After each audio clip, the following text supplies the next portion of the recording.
Hivi karibuni hali ya kisiasa na kijeshi kati ya Iran na Israel imezidi kuwa mbaya baada ya kauli kutoka kwa kikosi cha kijeshi cha Iran kinachoitwa IRGC dhidi ya waziri mkuu wa Israel Benjamin Netanyahu.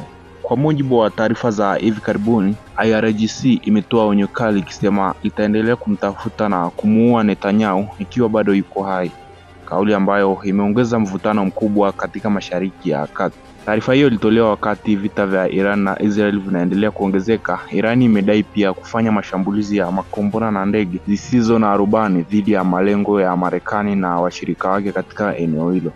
Wakati huo huo, ofisi ya Netanyahu ilikanusha uvumi uliokuwa unasambaa kwenye mitandao ya kijamii kwamba kiongozi huyo ameuawa, ikisema wazi kuwa Netanyahu yuko salama na anaendelea na majukumu yake ya serikali.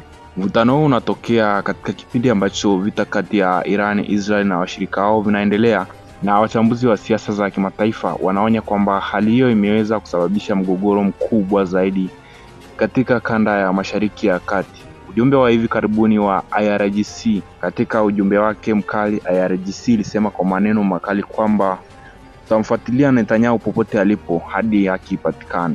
Kauli hiyo imeonyesha wazi kuwa mvutano kati ya Iran na Israel bado ni mkubwa na dunia inaendelea kufuatilia hatua inayofuata kati ya mataifa hayo mawili. Hii ni Palanjo TV, hakikisha umesubscribe.